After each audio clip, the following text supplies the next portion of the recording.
अक्टूबर 2022 को Elon Musk ने finally Twitter को बाय आउट कर लिया। जी हाँ, $44 बिलियन देकर उन्होंने कंप्लीटली ट्विटर को बाय आउट कर लिया और वो बन गए हैं इस कंपनी के होल एंड सोल डिक्टेटर। अब मैं ऐसा क्यों बोल रहा हूं? क्योंकि इलॉन मस्क ने इस कंपनी को खरीदने के 1 महीने बाद ही ट्विटर की 50% ऑफ वर्कफोर्स को फायर करने का अनाउंसमेंट कर दिया है। मतलब कि 3 नवंबर 2022 को ऑफिशियली इलॉन मस्क ने 50% ऑफ ट्विटर के वर्कफोर्स को फायर कर दिया। उन्होंने आते ही कंपनी के टॉप मैनेजमेंट को फायर कर दिया। उन्होंने आते ही बहुत बड़े बड़े चेंजेस करने चालू कर दिए ट्विटर में। उन्होंने ऑफिशियल टैग को लॉन्च किया, उसके बाद उसको भी बंद कर दिया। उन्होंने ब्लू टिक फॉर्मूला, जिसको $8 देके आप ब्लू टिक ले सकते थे, उसे भी लॉन्च किया, फिर उसे भी बंद कर दिया। फिर उन्होंने वाइन्स को भी रीलॉन्च करने का प्लान किया है और ये करते ही जा रहे इलॉन मस्क। तो हमें क्या समझ में आ रहा है कि इलॉन मस्क पागल हो गए हैं क्या? वो बोर्ड ऑफ डायरेक्टर्स को भी पूरी तरीके से डाइल्यूट करके total whole and sole owner बन गए। तो जब हम लोग इस चीज को समझने की कोशिश कर रहे थे कि क्यों इलॉन मस्क ये सारी चीजें कर रहे हैं, भाई इंसान तो स्मार्ट है, इतनी बड़ी बड़ी कंपनियां चला रहा है, तो ये पागलपंती वाली चीजें ट्विटर के साथ ही क्यों कर रहा है? पैसा तो उसका भी और लगा हुआ है, अगर कंपनी डूब जाएगी तो घाटा तो उसको भी होगा। तो जब हम लोग इस क्यों को समझने की कोशिश कर रहे थे, जब मैं एनालाइज कर रहा सारी चीजों को, तब मुझे समझ में आया कि इलॉन मस्क बेसिकली लीन मेथोडोलॉजी को फॉलो कर रहे हैं। अभी लीन मेथोडोलॉजी क्या है, कैसे है, ये सारी चीजें हम लोग डिस्कस करने वाले हैं। लेकिन उससे पहले अगर आप नहीं जानते कि इलॉन मस्क ने ट्विटर को क्यों बाय किया, तो उसके ऊपर मैंने एक सेपरेट वीडियो बना के रखा हुआ है, आई बटन में लिंक आ रहा होगा, जाके आप देख सकते हो। प्लस मैं आपसे रिक्वेस्ट करूंगा कि अगर आप ये वीडियो देख रहे हो और थोड़ी भी इंफॉर्मेटिव लग रही है, तो मेरे भाई चैनल को जल्दी से सब्सक्राइब कर लो और इस वीडियो को लाइक कर दो। और कोई भी डाउट आ रहा हो नीचे एक बार कमेंट करो। आप मुझे ये बताइए कि कितने लोगों को पता है कि इलॉन मस्क ने ट्विटर को क्यों बाय किया? इसका आंसर आप मुझे कमेंट में करके बताइए। हमारा टारगेट है कि नया साल आने से पहले, मतलब न्यू ईयर आने से पहले, हमें 1000 सब्सक्राइबर्स कंप्लीट करने हैं अपने इस चैनल पे। तो देखते हैं कि हम लोग कर पाते हैं कि नहीं कर पाते। बढ़ते अपने वीडियो की तरफ। तो सबसे पहले हम ये समझते हैं कि ये लीन मेथोडोलॉजी होती क्या है। तो उसके लिए मैं आपको एक बुक रिकमेंड करूंगा जिसका नाम है द लीन स्टार्टअप। अगर आप इसको ध्यान से रीड करेंगे तो आपको समझ में आ जाएगा कि लीन मेथोडोलॉजी होती क्या है। बेसिकली इस बुक में बताया गया है कि लीन मेथोडोलॉजी में होता क्या है कि नॉर्मली जब आप एक प्रोडक्ट को डेवलप करते हो, किसी भी कंपनी को डेवलप करते हो, तो इसमें होता क्या है कि आप एक प्रोडक्ट को लॉन्च करते हो, प्रोटोटाइप, उसमें आप रिव्यू लेते हो कस्टमर के कि उसके अंदर क्या सही है क्या गलत है, और फिर उसको इनहेंस करते जाते हो, क्वालिटी को बढ़ाते जाते हो, और एट द लास्ट आप एक टाइम पे ऐसे प्रोडक्ट पे पहुंचते हो जिससे आप स्केल भी कर सको और जिससे आपको प्रॉफिटेबिलिटी भी हो सके। अगर आपकी कंपनी में कभी प्रॉफिटेबिलिटी नहीं हो पा रही है तो आपने लीन मेथोडोलॉजी को ढंग से फॉलो नहीं किया है, या फिर अगर आप स्केल नहीं कर पा रहे तो भी आपने लीन मेथोडोलॉजी को फॉलो नहीं किया है। तो इसलिए इलॉन मस्क ट्विटर को लीन मेथोडोलॉजी के साथ चला रहे हैं, क्योंकि वो चाहते हैं कि ट्विटर जल्द से जल्द प्रॉफिटेबल हो जाए। क्योंकि ट्विटर ने एक्सपांड बहुत ज्यादा कर लिया है, लेकिन अभी तक ट्विटर प्रॉफिटेबल नहीं हो पाया। 2019 के बाद ट्विटर प्रॉफिटेबल नहीं हो रहा है। प्लस इलॉन मस्क ने भी ट्वीट करते हुए बता भी दिया है कि अगर ऐसा ही चलता रहा तो शायद ट्विटर बहुत जल्द बैंकरप्ट हो जाए। मतलब जब हम लोग ये सारी चीजें एनालाइज कर रहे थे तो अब हमें समझ में आया कि लीन मेथोडोलॉजी में बेसिकली इलॉन मस्क कर क्या रहे हैं। सबसे पहले तो आप ये समझिए कि ट्विटर कभी भी मार्केट लीडर नहीं बन पाया किसी भी सेक्टर में। अगर आप शॉर्ट वीडियोस की बात करेंगे तो उसमें इंस्टाग्राम है, टिकटॉक है। अगर आप फोटो पोस्ट करने की बात करेंगे तो आपके पास इंस्टाग्राम है। अगर आप वीडियोस की बात करेंगे तो आपके पास यूट्यूब है। लेकिन आप ध्यान से देखिए कि ट्विटर के पास भी उनका यूनिक सेलिंग प्रोपोजिशन है, वो है कि ट्विटर में आप 140 कैरेक्टर्स में अपने ट्वीट कर सकते हैं। लेकिन यूएसपी होने के बावजूद भी ट्विटर कभी भी ग्लोबल लीडर नहीं बन पाया, कभी भी मार्केट शेयर को पूरी तरीके से एक्वायर नहीं कर पाया। तो इसका रीजन क्या है? इसका रीजन ये है कि उन्होंने लीन मेथोडोलॉजी को फॉलो नहीं किया। उनके सिस्टम के अंदर बहुत सारे बग्स हैं, उनके सिस्टम के अंदर बहुत सारे ऐसे ब्रिक्स हैं जो कि अच्छे से प्लेस नहीं हुए। तो इलॉन मस्क क्या कर रहे हैं कि उन सारे ब्रिक्स को हटा रहे हैं और अच्छे से प्लेस कर रहे हैं जिसके एट लास्ट ट्विटर को प्रॉफिटेबल किया जा सके।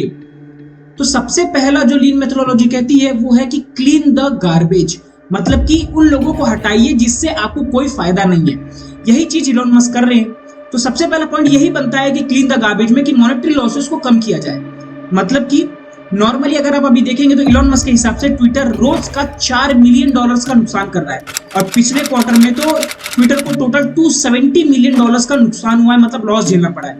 इसके ऊपर इंगेजमेंट भी अब ट्विटर पे बहुत कम हो रहा है, लोग अब ट्विटर के ऊपर बहुत कम विजिट कर रहे हैं। तो इन सारी चीजों को संभालने के लिए उन्होंने सबसे पहले कॉस्ट कटिंग करनी चालू की। उन्होंने अपने लॉसेस को कम करने के लिए लोगों को फायर करना चालू किया। प्लस अपने इंफ्रास्ट्रक्चर के ऊपर जो पैसा उन लोग का जा रहा था उसको कम करना चालू किया, और बहुत सारी तरीके से वो अपनी कॉस्ट कटिंग करना चालू कर रहे हैं, जिससे इनके कॉस्ट को बचाया जा सके और कंपनी लेस से लेस पैसे में ऑपरेट की जा सके, ताकि उसके अंदर जो ब्रिक्स गलत प्लेस हुए हैं, जो कि चीजें कंपनी के अंदर गड़बड़ है, उनको ठीक किया जा सके। सेकंड चीज जो इलॉन मस्क कर रहे हैं वो है फेवरेटिज्म। मतलब कि इलॉन मस्क ट्विटर के टॉप मैनेजमेंट के ऊपर भरोसा नहीं करते थे।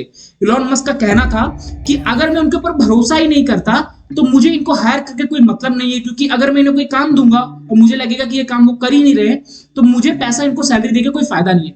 तो इन्होंने पूरे टॉप मैनेजमेंट को फायर किया और इन्होंने अपने टेस्ला के टॉप 50 मैनेजर्स को, जो कि टॉप 50 प्रोडक्ट डेवलपर्स होते हैं, उनको बुलाया और ट्विटर में हायर किया और उनको बोला कि आप मेरी टॉप मैनेजमेंट की टीम बनके मेरी हेल्प कीजिए कि मैं ट्विटर को अच्छे से स्केल कर सकूं। और सबसे बड़ा रीजन जिसकी वजह से इलॉन मस्क को इतनी सारी दिक्कतें आ रही हैं कि उन्हें ये सब एम्प्लॉयज को फायर करना पड़ रहा है, वो है कि इनकी रेवेन्यू का जो एक स्ट्रीम था एडवर्टाइजमेंट, वो भी बंद हो चुका है। वो कैसे? मोस्टली होता क्या है कि इलॉन मस्क ने ट्विटर को इसलिए खरीदा था क्योंकि वो चाहते थे कि ट्विटर को एक फ्री स्पीच प्लेटफॉर्म बनाया जा सके। मतलब कि एक ऐसी जगह जहां पे लोग आके फ्रीली जो वो एक्सप्रेस करना चाहते हैं वो चीजें किसी भी टॉपिक रिगार्डिंग एक्सप्रेस कर सके। तो उन्होंने जब ये सारे डिसीजंस लिए कि वो ट्विटर को फ्री प्लेटफॉर्म बनाएंगे, तो बहुत सारे लोग ऐसे भी आ गए जो कि न्यूडिटी शेयर करने लगे, तो क्या बोलते हैं, बहुत सारे गलत रिव्यूज शेयर करने लगे और बहुत सारे एग्रेसिवनेस दिखाने लगे ट्विटर पे, किसी भी पॉइंट को लेके वल्गैरिटी फैलाने लगे। उसके वजह से जो नॉर्मल लोग होते हैं, जो सिविल राइट्स एसोसिएशन होते हैं, वो बहुत ज्यादा भड़क गए इलॉन मस्क के ऊपर और उनको ट्वीट करने लगे कि प्लीज इन सारे अकाउंट्स को डिलीट करो। लेकिन इलॉन मस्क ने इन सारी चीजों को इग्नोर किया, जिसके वजह से ये सिविल राइट्स एसोसिएशन बड़े बड़े कंपनीज को अप्रोच करने लगे कि आप ट्विटर पे प्लीज कुछ भी करके अपने पैसे मत लगाइए, एड्स एडवर्टाइजमेंट मत कीजिए। और इनकी ये सारी बातें वो सारी कंपनीज मान गई। For example Volkswagen, Audi, general Motors, ये सारे लोगों ने अपने सारे एडवर्टाइजमेंट ट्विटर में करने बंद कर दिए, जिसकी वजह से एट लास्ट ट्विटर को रेवेन्यू में बहुत ज्यादा लॉस होने लगा। इसी को रिकवर करने के लिए इलॉन मस्क ने ब्लू टिक फॉर्मूला निकाला, ऑफिशियल का वो जो ऑफिशियल पेज का वेबसाइट का जो लिंक देते थे वो वाला मेथड निकाला, $8 स्कीम निकाली। लेकिन धीरे धीरे करके ये सारे प्लान फ्लॉप होते जा रहे हैं। लेकिन इसका मतलब ये नहीं है कि ये सारे प्लान फ्लॉप ही हो रहे हैं। लीन मेथोडोलॉजी यही कहती है कि कोई भी प्रोडक्ट निकालो फटाक से, अगर उसमें कुछ गड़बड़ लग रहा है तो उसको टेम्पररी स्टॉप करो, उस गड़बड़ को ठीक करो और फिर से रीलॉन्च करो। फिर से कुछ गड़बड़ लग रही है, फिर उसको स्टॉप करो, फिर बनाओ, फिर रीलॉन्च करो। तो इसी मेथड से इलॉन मस्क चल रहे हैं। उन्होंने अभी अनाउंस किया है कि वो बहुत जल्द ब्लू टिक वाले जो फॉर्मूला था उसको अच्छे से रिपेयर करके, अच्छे से उसके एडजस्टमेंट्स करके फिर से रीलॉन्च करने वाले हैं मार्केट में। उन्होंने अभी पूछा है कि वाइन्स को लॉन्च करना चाहिए कि नहीं करना चाहिए, जो कि ट्विटर का शॉर्ट वीडियो प्लेटफॉर्म हुआ करता था। तो लोगों ने कहा है कि जी हाँ, वाइन्स को लॉन्च करना चाहिए। तो शायद हमें बहुत जल्द फ्यूचर में इलॉन मस्क वाइन्स को भी लॉन्च करते हुए दिखे। तो ये था पूरा वीडियो जिसमें मैंने आपको कंप्लीटली बता दिया कि इलॉन मस्क इस सारे अजीबोगरीब स्टेप्स क्यों ले रहे। भाई बंदा स्मार्ट है, वो कभी कंपनी को डूबने नहीं देगा। $25 बिलियन उसके जेब के लगे हैं और बहुत सारा पैसा उसने उठाया भी है। अब आप मुझे बताइए कि आप में से कितने सारे लोग इंटरेस्टेड हैं ये जानने में कि इलॉन मस्क ने फाइनेंशियली कितना अच्छा मूव खेला है ट्विटर को खरीदने के लिए, किस तरीके से इलॉन मस्क ने पैसे का जुगाड़ किया है ट्विटर को खरीदने के लिए। अगर आप ये जानना चाहते हैं तो नीचे कमेंट कीजिए, मैं आपको इसके ऊपर एक अगला डिटेल्ड वीडियो बना के देने वाला हूं कि इलॉन मस्क इतना स्मार्ट है बंदा कि उसने इस तरीके से अरेंजमेंट किया है कि अगर ट्विटर कल डूब भी जाए तो उसको कोई बहुत ज्यादा फर्क नहीं पड़ेगा। इस तरीके से उसने पैसे और फाइनेंशियल्स का अरेंजमेंट किया है। अगर इसके ऊपर वीडियो देखना चाहते हो तो चैनल को सब्सक्राइब कर दो, नीचे कमेंट करो, वीडियो को लाइक कर दो और प्लीज प्लीज प्लीज मुझे सपोर्ट करो। 2-3 सब्सक्राइबर्स हैं जो मेरे बहुत खास हैं, अमन है, श्रेयस है, क्योंकि नॉर्मली मुझसे कांटेक्ट करते रहते हैं, मुझसे बहुत ज्यादा बातें करते हैं, मुझे बहुत सारे रिव्यूज देते हैं।